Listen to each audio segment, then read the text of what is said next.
I will lead and you will chant. Om Namah Shivaya.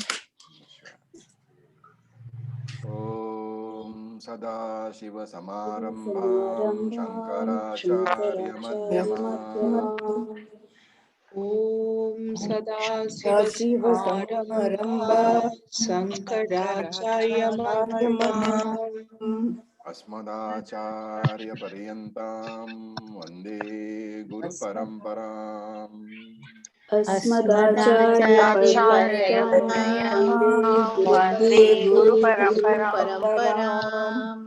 Om Sahana Vavatu Om Sahana Bhavatu Sahanau Bhunaktu Sahinau Bhunaktu Sahaviryam Karvavahai Sahaviryam Karvavahai Tejasvinavadhitamastu ma vidvishavahai Tejasvinavadhitam Vidvishavahai Om Shanti Shanti Shanti Om Shanti Shanti Shanti.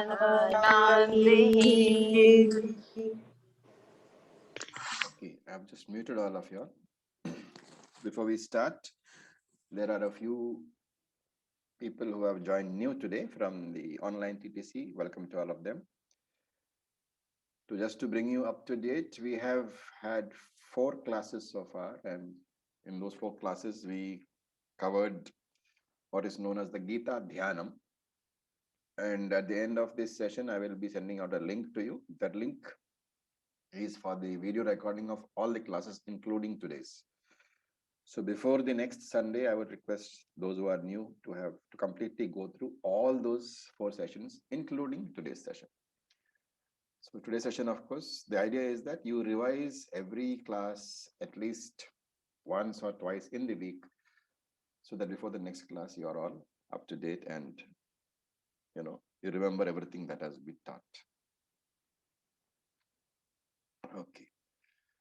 So today we begin the first chapter. And before we actually go to the verse, let me give you a little introduction. Shankaracharya's commentary on the teaching actually begins from the 11th verse of the second chapter. So the Gita teaching actually begins second chapter, 11th verse, and the rest of it is before that is only an introduction. And therefore Shankara, who writes the commentary, starts only from the 11th verse because he assumes that we are all people who understand enough to be able to follow what is in the previous verses. So this first chapter plus the first 10 verses of the second chapter, that's an introduction. But it's an equally important piece to understand because it helps us to lay down the foundation of the Gita, why this Gita had to be given. And the first chapter is there basically to serve 2 purposes. The first one is to present the basic problem for which the teaching has been given. Any teaching addresses some problem, right? Some problem has to be sorted out by any teaching. And therefore the question is, if Krishna had to give 18 chapters of teaching, what was the necessity? What was the essential problem which was trying to be sorted out? So that basic problem is a human problem, and it is known as samsara. Literally, samsara means the universe. It's also known as bhava roga, the disease of bhava. Bhava means of being there, the disease of being what? Being alive in this universe, and therefore samsara. So we will refer to this problem as samsara. And this human problem is essentially only a human problem, okay? Because though samsara also has other living beings, this problem is not there, is not really suffered by them. Human beings suffer this problem because of the fact that we have awareness. Now, this human problem is a universal problem.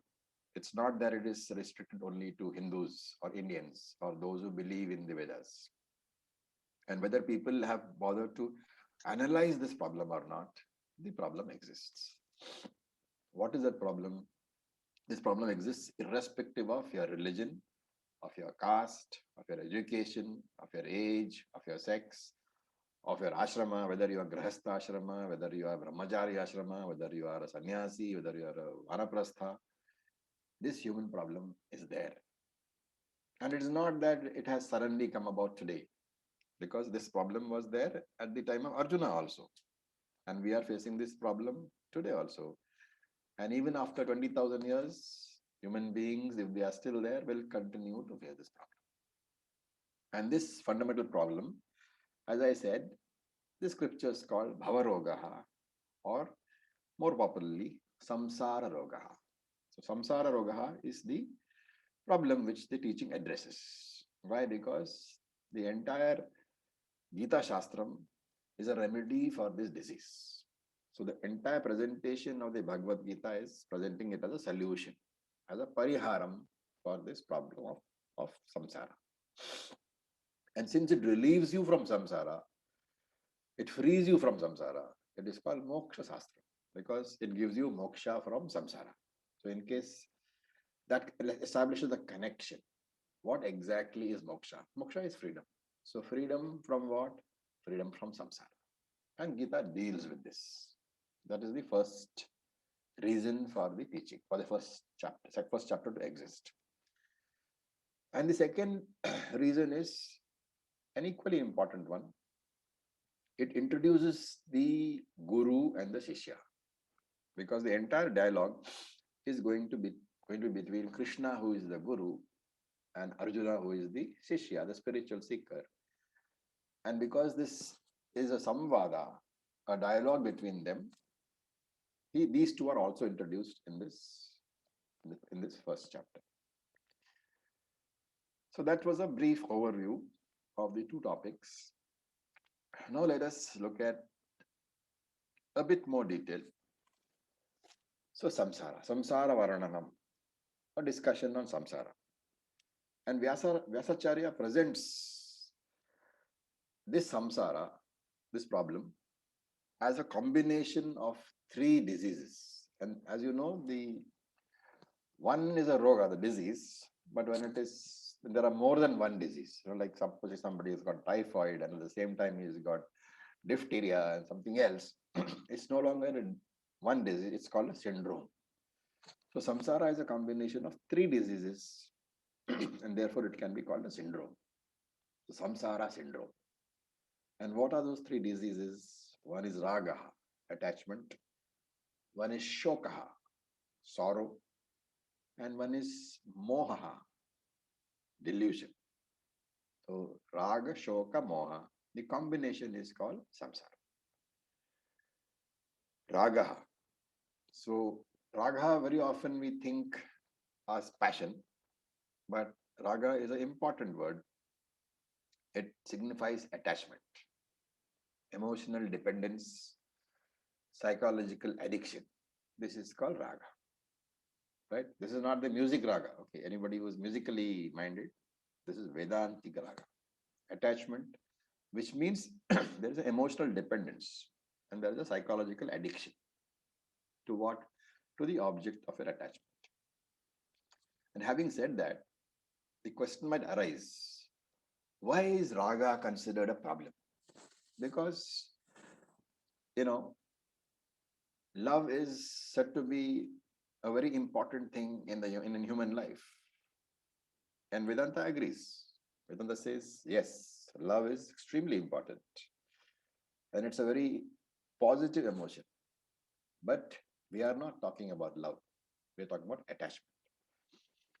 And once having said that, the next question is, what is the difference between attachment and love? So here in the Gita, Attachment is presented as a characteristic of a samsari. Samsari means the person who is in samsara, suffering the problems of samsara, and does not know that there is a solution, and therefore he continues to,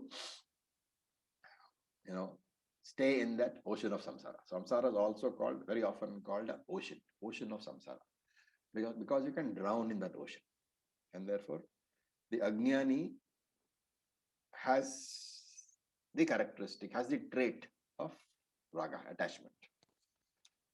On the other hand, love is presented as a characteristics of a jnani.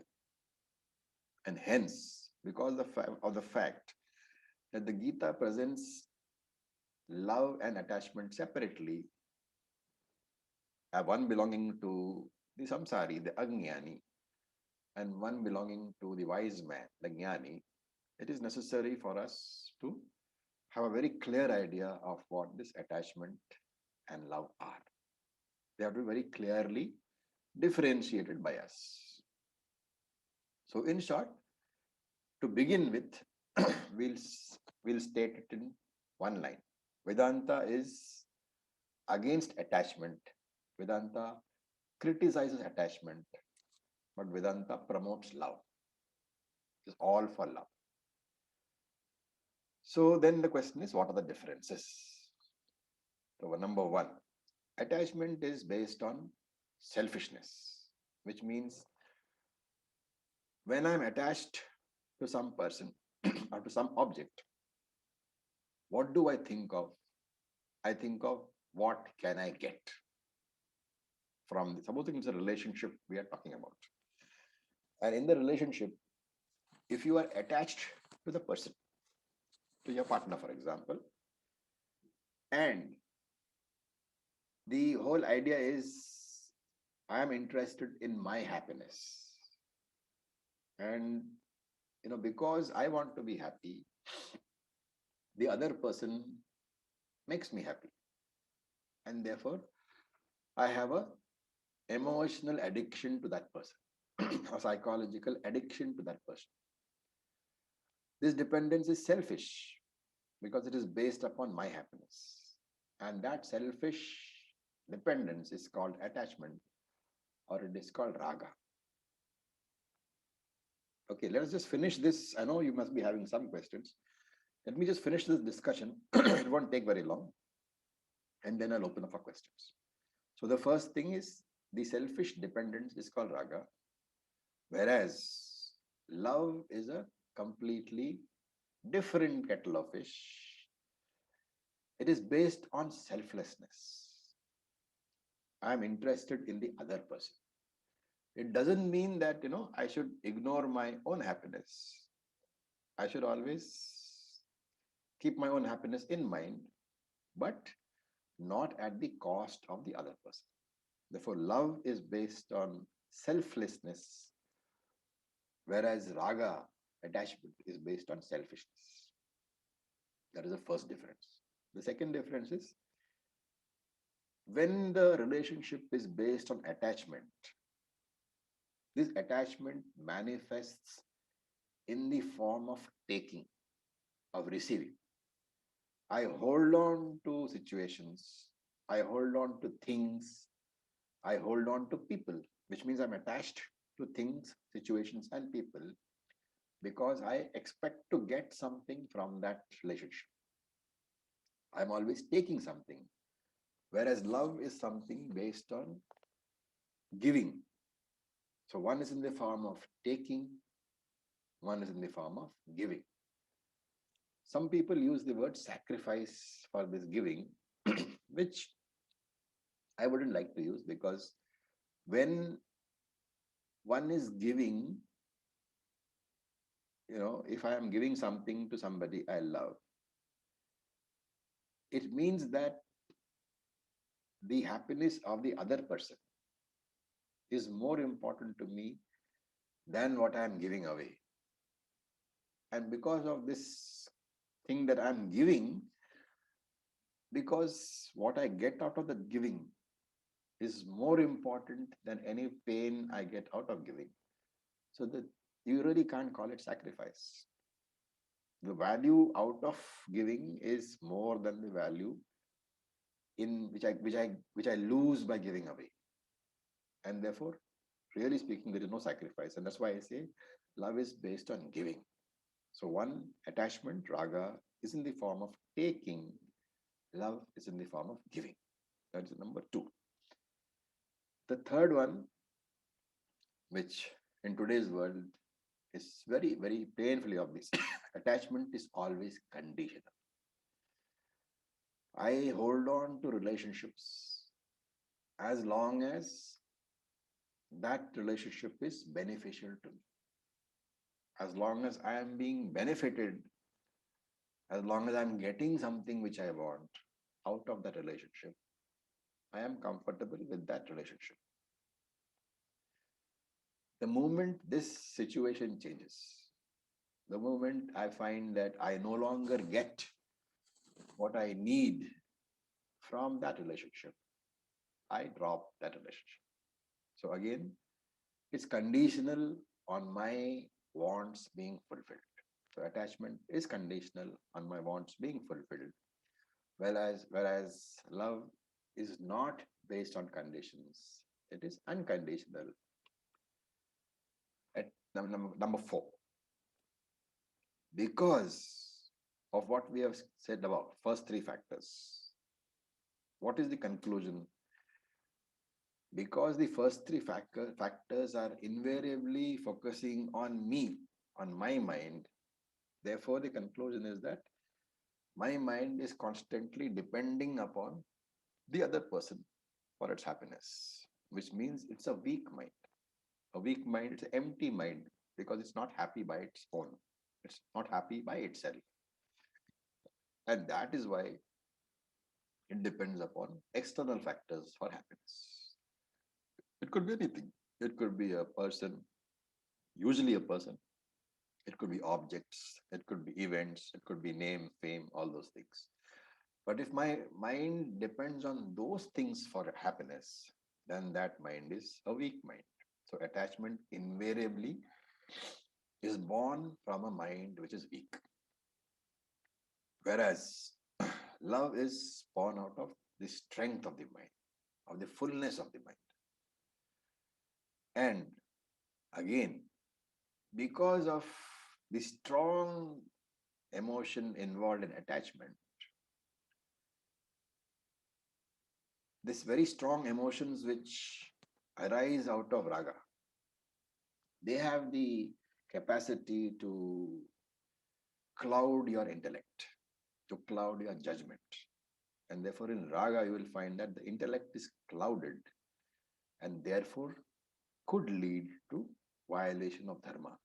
It can lead to adharmic actions. And therefore, raga can lead to adharmic actions. Whereas in love, your intellect is clear and will never lead to violation of dharma. And therefore, in conclusion, love is a sign of freedom. Attachment is a sign of bondage. And therefore, attachment is presented as the basic disease for samsara. Okay, any questions so far? What is the difference between raga and moha? That will come to later. Right now, we're looking only at raga. Okay, okay. Acharya, would mother's love be classified as attachment or love?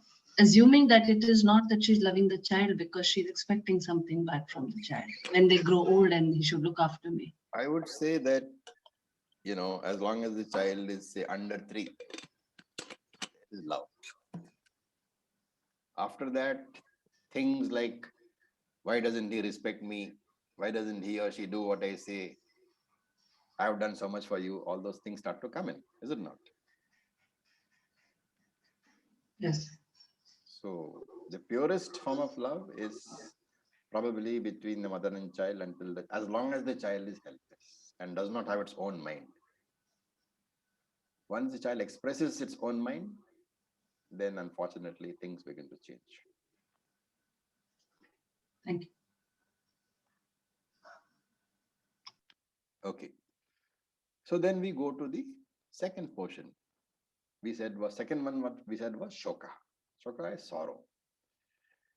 And how does sorrow come? Because this raga is a psychological dependence, an emotional dependence upon somebody else or something else. So it's like, a crutch. The moment the crutch is gone or taken away, the person will fall. Right? So, whenever you depend upon anything, that's called the crutch. And unfortunately, in our world, any object, any person, any event, whatever you depend upon, psychologically, what is its nature? It is impermanent in nature. Your possessions, people around you, property, possessions, relatives, the very physical body in which I live and to which I'm attached. If I am leaning upon it for my happiness, there is a psychological dependence upon it. And that is bad for me because even the very body is impermanent. Because when you say impermanent, it means that any time during the future, you are going to lose that object of your attachment. Isn't it? And therefore, you have to be ready for that. So, Vedanta asks the question, what preparation are you doing to strengthen your mind to face this potential situation where the object of your attachment will no longer be available? Because when that happens, you are going to be psychologically shattered, emotionally shattered. So all of us, when we are young, we prepare basically for old age. That is why you do savings and investments and all that. You buy a house, you have enough money coming in so that even after the age of retirement, assuming that you are working, then you have enough money by way of savings or insurance or investments to take care of your needs and as long as your body is alive. You need not depend upon somebody else. So what is it that you're doing? You are essentially trying to be independent. That gives you the clue. The problem is dependence. And I'm looking right now only at the financial part of it. You're looking at things like houses, you have car, you have money, you have investments. What are you actually doing? You make sure that you will not be dependent upon anybody when your source of income is no longer regular. So Vedanta says that is not the only dependence you have. There is also a dependence upon people and objects. And there also, the loss, the drying up of that source can cause you pain. So if you are leaning psychologically on something, there is always the danger of a consequent future destruction or loss of that thing. And the question is therefore, what preparation are you making? And just as it is very unwise not to save during your working life, not to make, your preparations to ensure that you are not dependent when you retire. Similarly, also, it is very unwise not to make preparations to ensure that you are psychologically independent when you're an older person. So psychologically, there is danger if you do not prepare. Your future is in danger. You are in danger of being insecure. So this depression or this, sorrow that a person faces, this psychological, when the psychological object on which you depend for your happiness, when that is taken away, the change in psychology that occurs because of the loss of the object of attachment, the emotions which you face, that is called shoka, sorrow. So shoka is directly coming from raga. Raga is there is an object of attachment. Throughout your life, you have been attached to that object. It could be your partner, It could be your parents, it could be your children, it could be your job, it could be your name and fame, it could be anything. But the root cause is there is attachment. Attachment meaning what? Your happiness depends upon the continuance of that object of attachment. And it's an impermanent object. Sooner or later, it will go away. When that goes away, what is the state of my mind? Do I not get disturbed? That disturbance is shoka, is sorrow. And so Vedanta says, when will you prepare? When supposing, for example, that you are living in a village far away from anybody, what do? You dig a well so that you have enough water, not only for your daily needs, but also in case some part of the house catches fire and water is available. So you don't dig the well when the house catches fire. And if you try not to solve your problem of samsara during your active working life, that is equivalent to not having dug the well.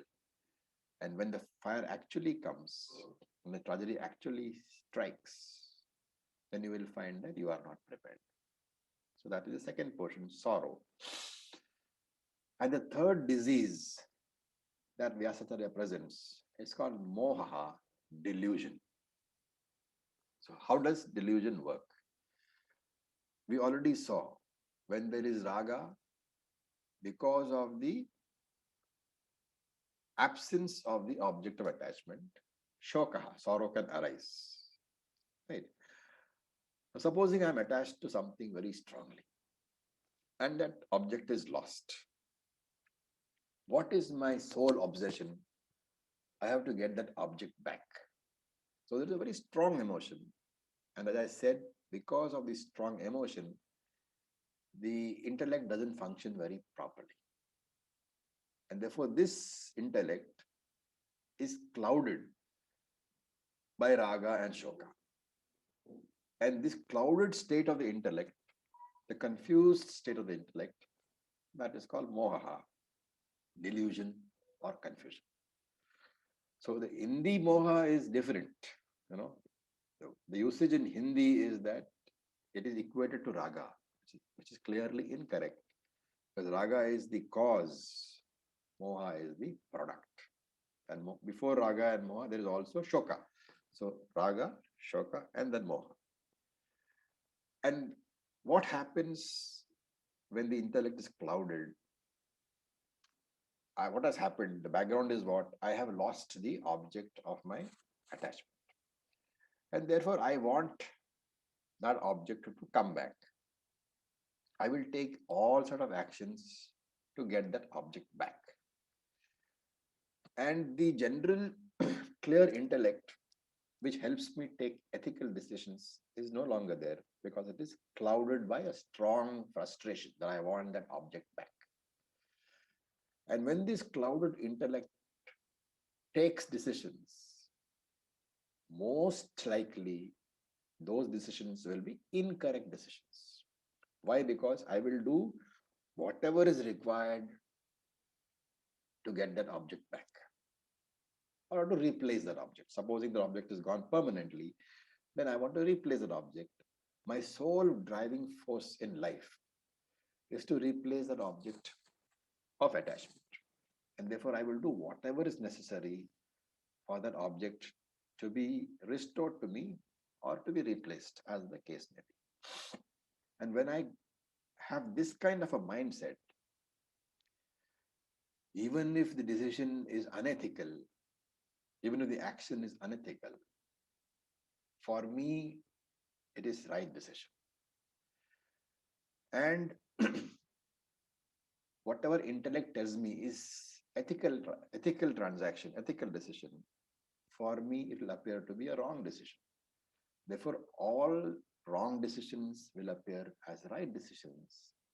All right decisions, ethical decisions, will appear as incorrect or wrong decisions.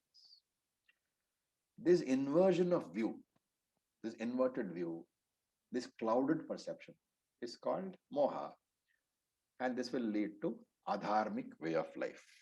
So what happens is all adharma will be seen as dharma and all dharma will be seen as adharma.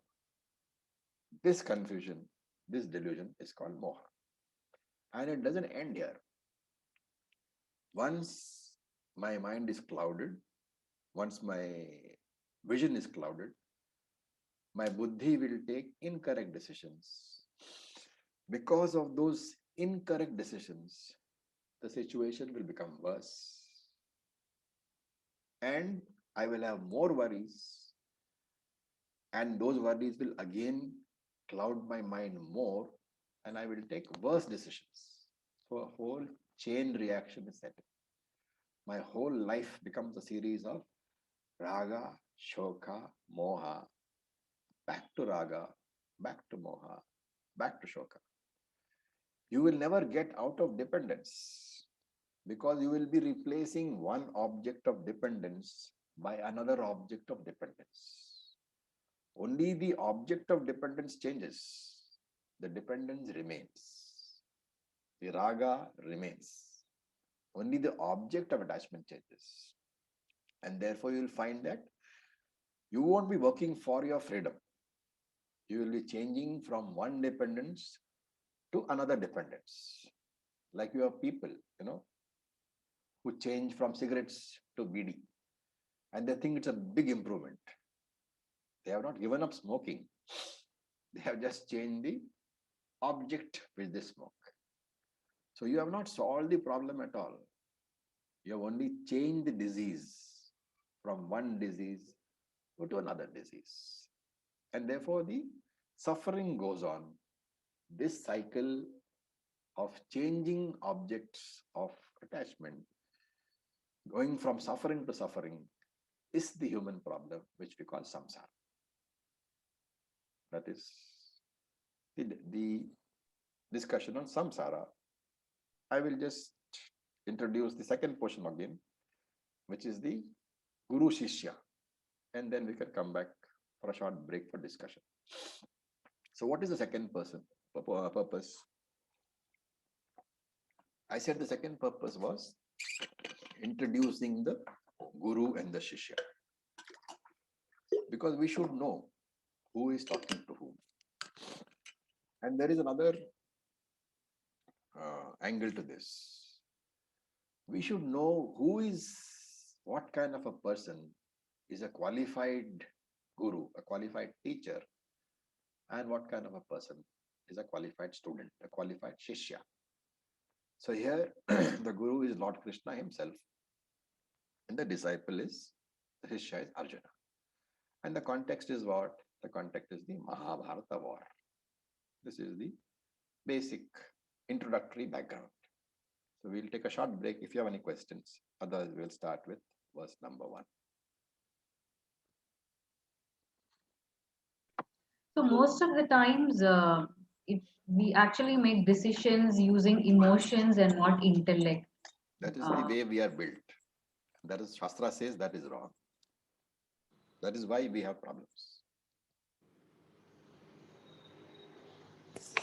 So the entire Bhagavad Gita you will find is, most of it is aimed at helping us train the mind to work under the control of the intellect. And that's why the mind is a very important part of most of the discussions. So that is what troubles us the most. Guruji, Yeah. this understanding or this intellect comes way later. When you are young, you don't understand this detachment or, being in control of your emotions. So having lost a parent or, someone, so how does a young one deal with it, and how can you support the young one deal with that loss?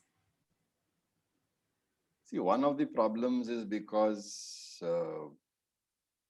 not only we are not exposed to scriptures, and therefore we cannot give any background to our children. Unfortunately, the teaching system is such that exposure to scriptures is considered, basic. Kya Gita padhte ho at this age? Why you learning Gita and stuff like that? No? People say that you should come to Gita only when you are 80 years old, about to pop it. But that's not true, because the majority of damage by your mind is done when you're young. And ideally, even children slightly beyond teenage level should be at least taught by way of stories or some basic principles. But for that, we should know, right? And we don't. Most of our generation, they have never studied the Gita or any exposure to it at all. Or even if they have just little bit here and there by way of discourses of some people or the other. The systematic training has never been given. Can I say something? I Please. think it is the incidence of mishap which teaches them art of detachment. No. So You need not actually experience. get into an accident before you learn to avoid a car, right? Okay. You have to be able to. What is the point? You get into an accident, you break your leg, and then anyway, that's not the purpose of this teaching. The purpose is to ensure that you don't get into the accident at all. Thank you, Thank Guruji. you. Thank you. Thank you. All right. So now, please unmute yourself. We will chant the first verse. Acharya, Yeah. some places in some texts there is this word called hridayam. So what does that mean? How is that related? Word called? Hridayam. Hridayam is the heart. So that, okay, we will discuss all those things whenever the place, where the context comes. Okay. So let's chant. Yeah. Atha Shri Bhagavad Gita. अथ Shri Bhagavad Gita Om Shri Paramatmane Namaha. ॐ श्री परमात्मने नमः Prathamadhyaya. प्रथमोऽध्याय Arjuna Vishada Yoga. Arjuna Vishada Yoga. Dhritarashtra Uvacha. Dhritarashtra Uvacha. Dharmakshetre Kurukshetre. Dharmakshetre Kurukshetre. Samaveta Yuyutsavaha. Samaveta Yuyutsavaha. Mamakaf Pandavaschaiva. Pandavashaiva. Kimakurvata Sanjaya. Kimakurvata Sanjaya. So before we start, a few pointers towards the chanting. So Dharmakshetra, it is Kshetra. Dharmakshetra, Kurukshetra. Then the Visarga, the two dots at the end of Yuyutsavaha. So that Visarga takes the pronunciation of the alphabet just before the Visarga. So if the Visarga was not there, it would have been Yuyutsava. So and therefore Savaha. Yuyutsavaha. That is the pronunciation of the Visarga. Had it been Yuyutsavi, then the Visarga would have got pronounced as Yuyutsavihi. So that we'll see as and when we see. The pronunciation of the word before the Visarga is what decides how the Visarga is to be pronounced. The Visarga meaning what? The two dots. That's called a Visarga in Sanskrit. Okay. Another chanting rule is that when the Visarga is followed by P, F, that particular class of alphabets, the Visarga turns into F. So it is Mamakaf, not Mamakaha Pandavaschaiva. It is Mamakaf Pandavaschaiva. And Hindi speakers must remember that the Akara, the is always present in Sanskrit. So it is not Kim Kurvata. In Hindi, if you are reading that word, it will be Kim Kurvata, but the Ma is carried forward. Kimakurvata. These little, pointers I'll give you as and when we are doing the class, so that you remember. And you can note these down because these will become very important during chanting class. If you join chanting class, this will automatically happen. If not, during this class, I'll give you the pointers. Okay. Now let us look at the verse itself. This is the first verse, and it says, Dhritarashtra Uvacha. Uvacha means said. Okay. Now I know that you may not know Sanskrit. And hopefully over the period of a few months, you'll pick up some words. So whenever a word is discussed, I suggest you take notes during class.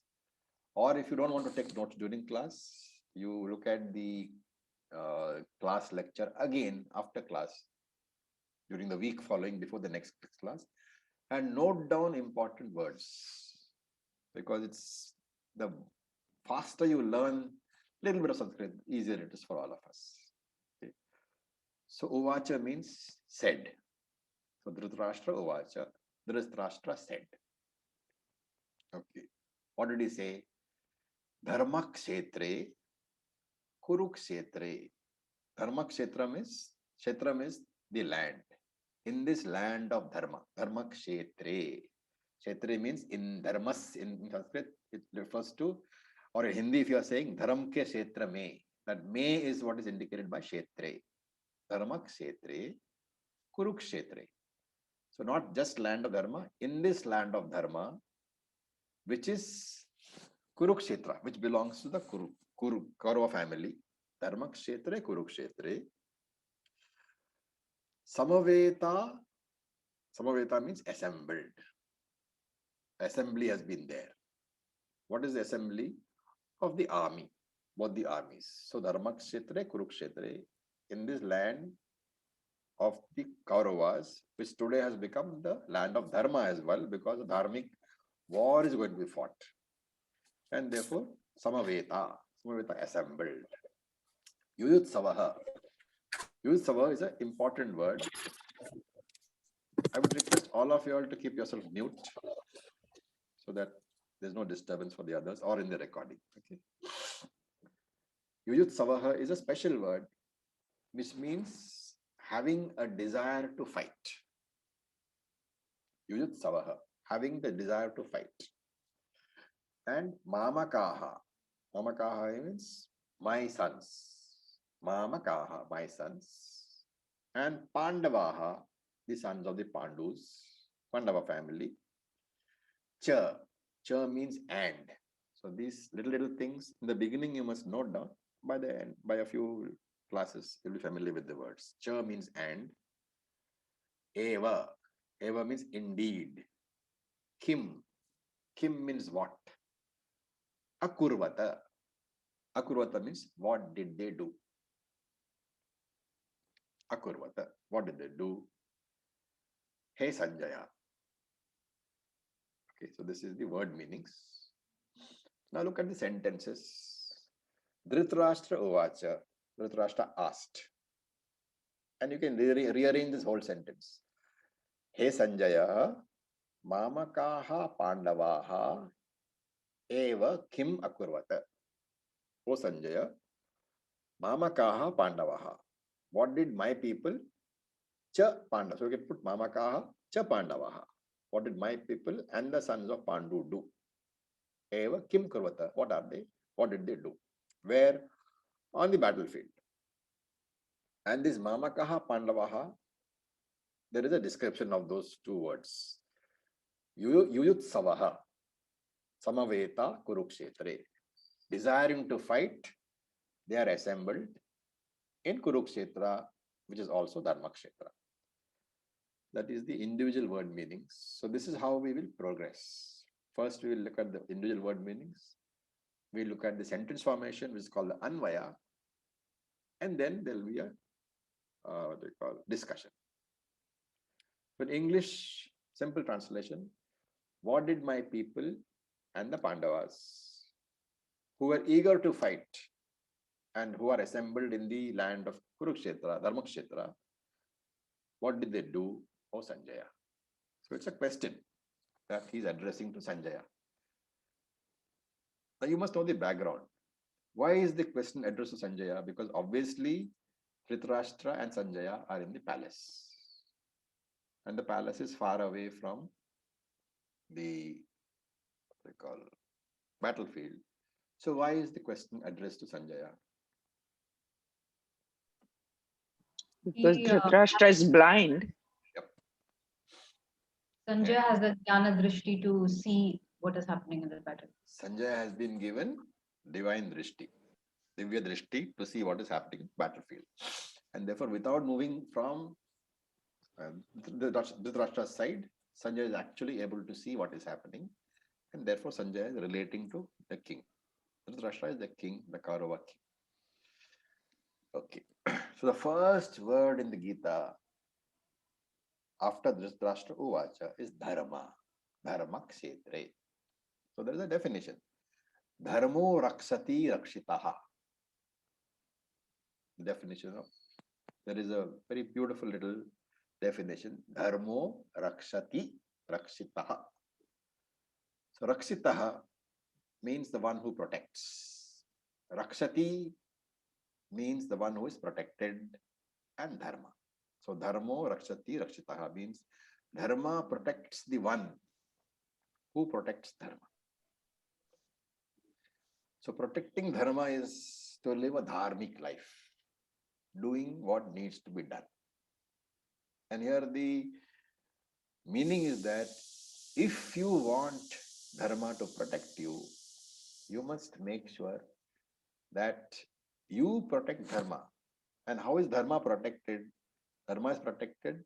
The more people practicing dharma, that only protect dharma. If everybody stops practicing dharma, dharma will vanish.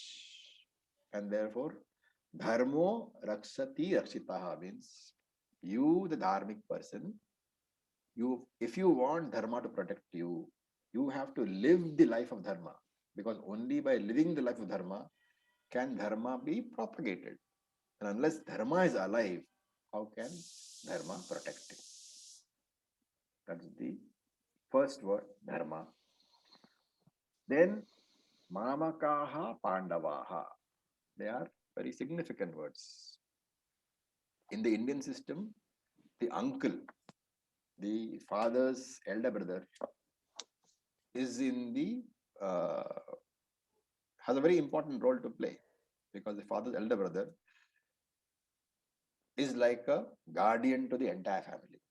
And Dhritarashtra was the elder brother of Pandu, from whom the Pandavas have begun, and his sons the Kauravas. And therefore, ideally, he should have looked at both Pandavas and Kauravas as his children only, but he did not. And he chose to distinguish by saying Mamakaha, my boys, and Pandavaha, the Pandus. And this is where the crack began. The distinguishing here, the difference he started here. And we must remember that he could have stopped the war, right? He was the king. All he had to do was tell that I am not in favor of the war. And even if Duryodhana had wanted to fight, since Duryodhana was not the king, he was only the prince. But if Dhritarashtra had said that the war should not be begun, or war should be stopped, his main people, Bhishmacharya, Dronacharya, all those main warriors, they would have obeyed Dhritarashtra, and they would not have backed Duryodhana. And therefore, that chain of destruction would not have begun at all. So this blindness, this not understanding what are the consequences of his action, this blindness, which is also symbolically represented by the fact that he was physically blind. Dhritarashtra's lack of eyesight is a symbolism of this lack of jnana, ajnana, ignorance. And Gita deals with two types of ajnana. One is with reference to dharma, adharma. And the other one is with reference to atma, anatma.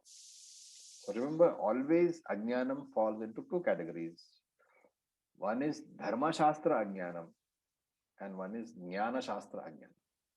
So you can have ignorance as far as Dharma Adharma is concerned. What is Dharmic? What is Adharmic? You can also have ignorance, which all of us have, regarding what is Atma and Anatma. Now, in this story, the Pandavas stand for symbolism. Pandavas are symbolism for our inclination towards Dharma, which is not very strong. And that is why Pandavas are very limited in number, 5 only.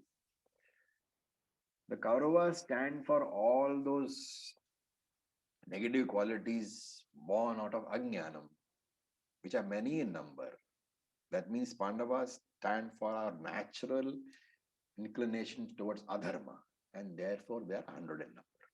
The 5 and the 100 are very important symbolisms. And what is the overall symbolism? There is always a struggle between this Kauravas and this Pandavas. That is between our inclination towards Dharma and our inclination towards Adharma. That war is fought in everybody's heart. And the Kurukshetra is symbolic of that battlefield, which is the heart. The war is symbolic of this daily struggle which all of us go through. Okay. Now, I'd like to quote from, actually it's a Katha Upanishad. It's a very beautiful quote and it's very relevant over here. Some of you may have heard it. It's called the analogy of the chariot. So it says, Atmanagum rathinam vidhi, shariragum rathamevatu, buddhim tu sarithim vidhi, manah pragraham evacha. So vidhi, you should know that this is Yamaraja. Lord Yama is telling Nachiketas. Vidhi, you should know Atmanam. Atmanam here is Jivatma. You should know that Atmanam, the Jivatma, is Rathinam. Rathinam means the one who owns the chariot, who owns the Ratha, the one who is sitting in the chariot, the owner, so to say. So Atmanam, Rathinam Vidhi. Know that the Jivatma is the master of the chariot. And Shariram Ratham Evacha. Know that the physical body is the Ratham, the chariot. And he says Vidhi. Further know, Buddhim Sarathim. The intellect is the charioteer. Manaha Pragraham Eva. Manaha means the mind. Pragraham means the reins. You should know that the mind is the reins. Okay, it's a very nice analogy. In this analogy, Buddhi is the charioteer. Now you have to compare this chariot to Arjuna's chariot to understand this particular analogy. What do we understand? The first comparison is the physical body is compared to the chariot. What is this chariot? The chariot is the vehicle for our journey. Journey of what? What is this journey we're talking about? The body is meant for what journey? The life. The life. What is the Journey of the soul. To achieve moksha, to finally merge with the Paramatma. the body goes from one destination to another destination? What is that? Sansara. Sansara, Ajnana to Jnana. Body Like goes life From one birth From to birth another to death. birth. birth to body the next. goes, somebody said correctly, body goes from birth to death. Okay, body doesn't go anywhere else. The journey of the body starts from birth and ends with death. So the first comparison is the physical body compared to the chariot. The chariot is your body, which goes from birth to death. That is a journey. Then, what are the horses? The 5 sense organs are the 5 horses. That is why any chariot symbolism where you see less than 5 horses is incorrectly drawn, because there are up to 5 horses for that journey. The 5 sense organs draw the body from one place to another. Hence, the sense organs in the ears are compared to the horses. then the mind controls the sense organs. Hence, the mind is compared to the reins which control the horses. And behind the reins, who sits? The charioteer sits. This charioteer, buddhim tu sarathim vidhi, is compared to this chariot, the intellect. So intellect should hold the reins all the time. Because intellect, with the help of the mind, it controls the sense organs. Intellect, through the mind, it controls the sense organs. Who is superior? The intellect should be superior. The intellect is the one which should decide how the mind behaves. But is that really so? No. More often than not, it is the mind which decides how to behave and ignores the intellect. Okay. So how does this buddhi become refined? That buddhi gets exposed to Shastram, the Pramanam. The buddhi of the teacher has to be transformed, has to make sure that the buddhi of the student becomes influenced by the teaching. The thought, the vritti conveyed by the Pramanam, the thought process conveyed by the Pramanam is conveyed by the teacher to the student to make sure that the student's buddhi aligns to the Pramanam and therefore becomes a fit instrument for the journey, becomes a competent charioteer. And who does the buddhi serve? The buddhi serves the master, the Jivatma, otherwise called the reflected consciousness. Then there is a sixth comparison outside the body. The horses, they move along a predestined path, along a particular path. And therefore, every sense organ follows its own lane. The eyes will do only what the eyes can do. The ears will only do what they can do. So these lanes, this 5-laned path of yours, the 5 lanes are Shabda, Sparsha, Rupa, Rasa, Gandha. Sound is the lane for the ears. Color is the lane for the eyes, and so on. Then there's a last comparison. The destination is the same. Moksha is the destination. So having given these comparisons, you should note that all the factors must be in a condition of fitness. The chariot, the horse, the mind, the buddhi, all should be in a condition of fitness. There are certain sadhanas to be done. The first sadhana is what? Never neglect the health of the body. Health is the greatest wealth. Second sadhana is sense organs, indriyas must always be under control. I must be the master, never the slave. Therefore, Dhamma. Dhamma is the second sadhana. Third sadhana is mind must be healthy. Psychological health is very important. If you are emotionally disturbed, even watching a TV soap serial is not possible. What to talk about Vedanta class?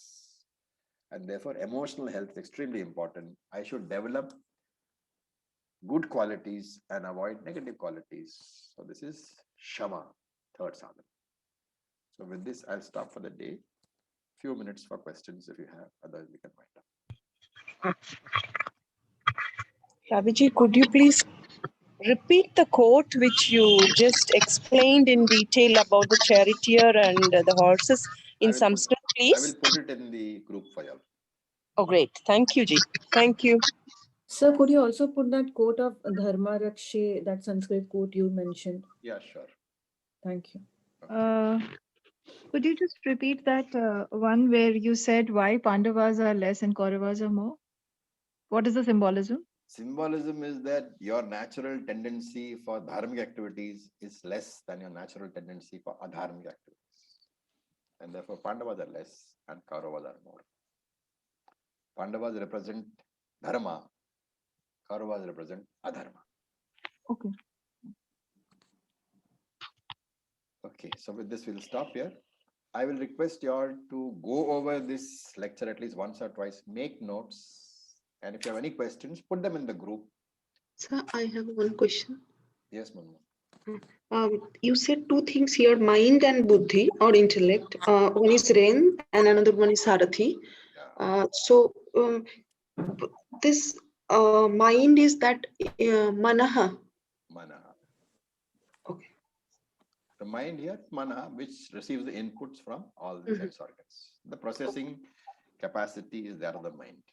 Without the mind, the sense organs are useless. Okay, thank you. Acharya ji, can I ask one last question? Yes, please. You said the 5 horses signify the Pandavas. The 5 horses represent the sense organs, not the Pandavas. The sense of, okay, they say, but then the inclination towards a dharma, how are the sense organs related to the inclination towards dharma? That is not here at all. I'm talking about your 5 Pandavas and 5 Kauravas. You're getting confused. 5 Pandavas, 100 Kauravas. That is in relation to dharma, adharma. So is there any significance of the number 5? Is that relating to the sense organs, is it? There are two significant. One is relating to sense organs. One is relating to tendencies. Both are different discussions. Okay. So I know it's initially difficult because we are speaking in a short time. So I would request you to again and again, at least once or twice, go through, make your own notes. Okay. And read the notes. Without notes, you will find that you will not be very comfortable in the future classes. So please make notes. Okay, thank you. Acharya?